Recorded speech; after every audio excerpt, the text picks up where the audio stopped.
Hi, Marilyn here with Cotton and Chocolate, and I'm back for the piecing of the Tide Pool Center with Saturday Sampler. Of course, back on page 14. Okay, so hopefully you've gotten everything cut and it went well and we're ready to go. And when you're cutting these different sizes of each color, make sure that, like if you're cutting, 3 1/8 and 3 1/4, that you have clipped them and labeled them because they're so close in size that it's very easy to pick up the incorrect size and piece it. So generally, hopefully you've been doing that all the way along, and I don't usually have to say that anymore, but I thought I'd mention it again, just in case. Okay, so let's get going and making our flying geese. Guess what? We're back to flying geese, and you'll be excited to see that we're making 16 of each one. I know, but it's not so bad. Once you get doing one, it's not so bad to make more. Right. Okay. Well, that's the way it is. Okay. So flying geese A, you're going to collect 4 of the base, the 5 3/4 inch base, and then 16 of your 3 1/4 inch fabric 12s. And you will yield 16 of these cut down to 2.5 by 4.5. Probably memorize that by now. And then also for flying geese B, you're going to get fabric 8 base and 16 of fabric 11. Cut those, you'll have 16 yield, and cut those down to 2.5 by 4.5. Okay, so we have those made, and we need to sew those together. So instead of sewing those like traditionally, we're going to sew those like this. So when you see them on the block, they're kind of hidden here, but this is where they are sitting in the block. Okay, so it's a little trickier because you have these seams that are sitting on top of each other like this. So a nice way to do it is I use a Soline glue stick rather, and it's a water soluble glue, and you can stick a little bit of that glue right on top of there, and then watch where your seam hits, and then I stick a little bit of glue, and it's within that 1/4 inch. So you don't see the glue, and then it's sitting, make sure it's sitting right on top of each other, because a pin will move. So always when I think a pin's going to move and I can't hit things perfect, I'll glue them. And it works really nice. And it, like I said, it is water soluble. So I'll sew it. I know it's going to stick perfect. And then I will, once I sew these, I'll press it open because it does have a little bit of extra bulk in it. Now I have glued it, so once in a while it doesn't want to open. I got to kind of force it open. And these are going to sit with the lights facing in. So you have 4 of these, and I have these here sitting here not sewn, as you can see. Okay, so that's our regular way that we've been making flying geese, and now we're going to make the next step, which is our 3-color mirror image geese.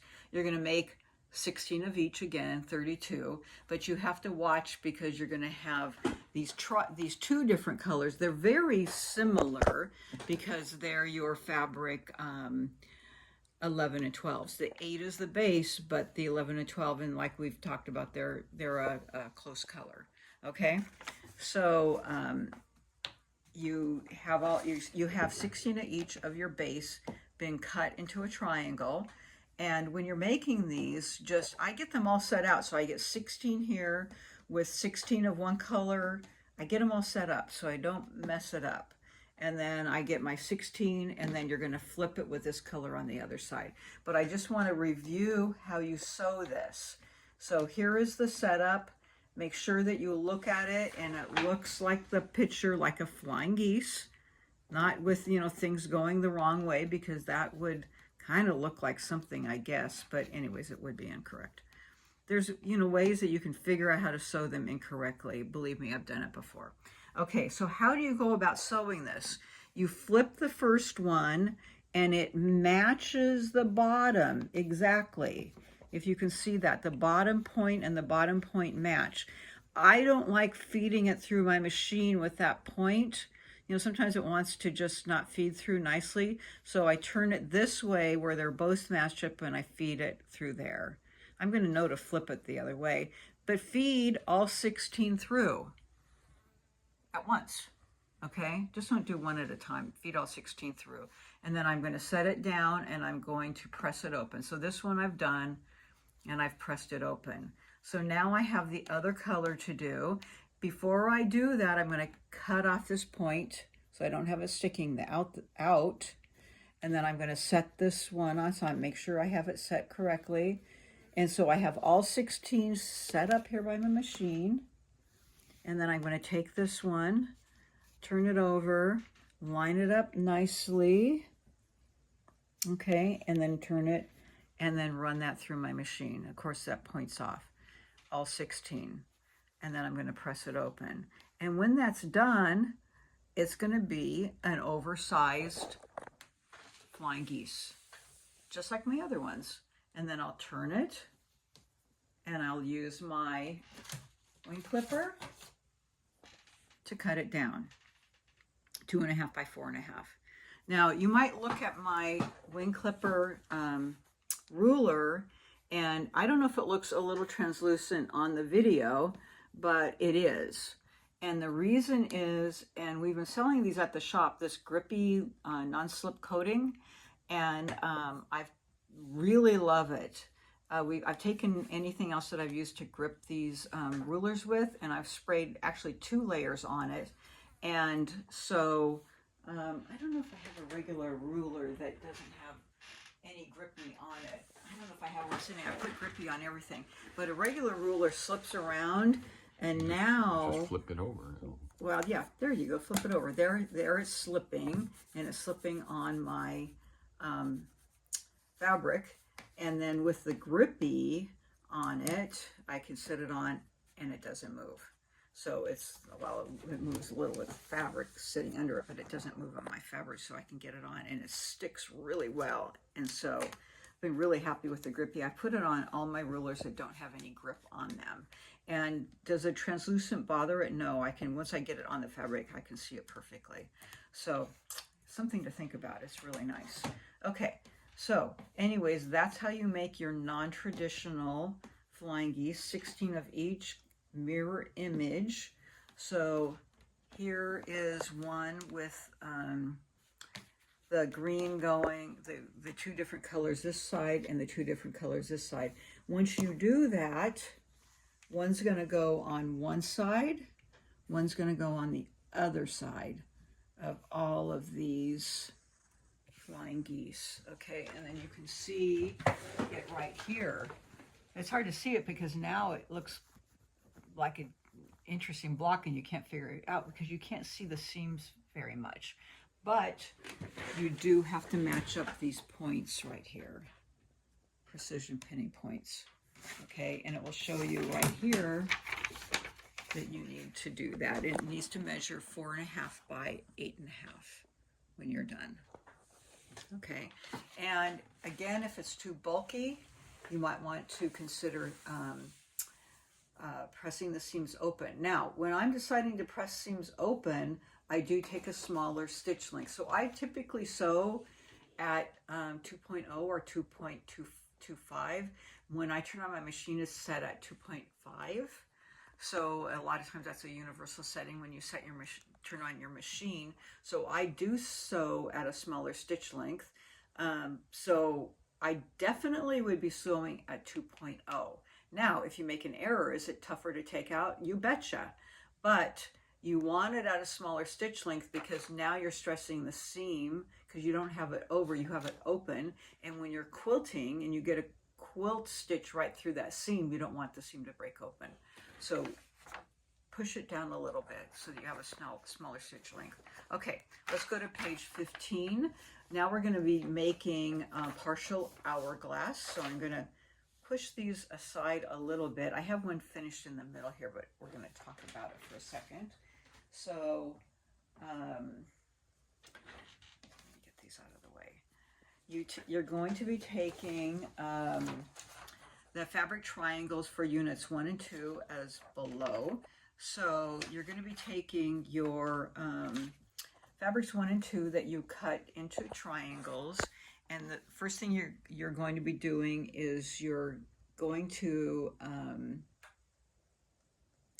it doesn't tell you how many you're going to be making. You're going to be making four, right? Well, not four of each one, of each colorway.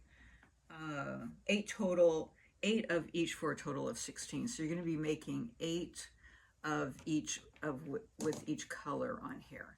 So you're going to take fabrics 1 and 2 of the triangles and lay them out in this position for all of them. So you're going to have 16 of this combination. So if you can see that, I lay it this way, and you're going to be sewing it together. So there's the sew, and then you're going to be opening it. And I pressed to fabric 2, okay? And then 8 of those you're going to be sewing the larger green triangle 2, and 8 you're going to be sewing the what fabric color? I think that's 10. Fabric 10, yes. Okay, now what you'll notice is when you line these up, they are not exactly the same size. The larger triangle is a little bit smaller. So where do I line it up? I line it up on the seam line. Okay, so don't worry about that. These are going to end up oversized, and we're going to be cutting them down. So there's your lineup, and then I press to the larger triangle. This one you'll press to the larger triangle. This one I have done here. So both of these are made. And then I use my Tucker trimmer. Again, I've sprayed this with the grippy spray. And then the line up here, you're going to be cutting it down to 4.5 inches. So because it's on the 1/2 inch, I use the 1/2 inch circle, and then I just turn it here. And here's my 4.5 inch. So I lay it down. There's my 4.5, so I'm going to have that on the line. So I love this because it's easy to figure out. So there's my 4.5 here, and there's my solid line. So there's my cut line. And I will take my first cut and cut it here. Oops, and I got my machine in the way. I'm going to turn this a little bit and then cut it across. Okay, and then I'll turn this, and then the lineup again is on the 4.5 now, the 4.5 square, but I will recheck it with this line and that line there, and then make sure that that's even. Okay, and then I'll cut it here. I got to turn it a little bit, and here. Okay, and that's using the Tucker trimmer, and then I have a perfect 4.5 inch square with this perfectly in the center. Now, if you're not going to use a Tucker trimmer, you still have to use a square, and we've talked about it before. You have to have this right in the center of your square and mark it at 2 1/4. Your center has to be perfectly at 2 1/4, and then you have to have a line down the center, measuring that down the center so you know it's in the middle. Okay, and we did that earlier on an hourglass, and so you would do that in the same fashion. So cut everything down to 4.5, and then you'll have one of those. I gotta move these out of the way. So you'll actually have 2 squares, one going one way here, and then the other one is matching this point that way in the center. And then this one isn't, I don't think I have another one cut down. This one isn't cut down, but this one would be here, and then you'd have an opposite one there, and then you can see them going around the middle. And then the very last thing, there's one more piece to the puzzle here, and you can see it on your direction, and that's making half square triangles. And so you need to use 8 squares each of fabric 2 and 11, and I have them right here, fabrics 2 and 11, and make half square triangles, and you're going to square everything up to 4.5. Okay, so there's my half square triangles. Those go on the outside with the light fabric to the middle. So I'm just going to set mine here, and I'll set this one here so it completes that part of the block.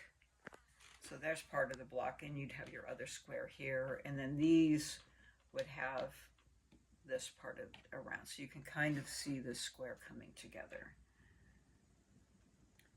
And there's your block. So here you can see this part of the block piece right here, the half square triangle on each side, and then this is your middle right here. So this middle looks a lot more complicated, and it really isn't. It's just a partial hourglass sitting in the middle, spinning around.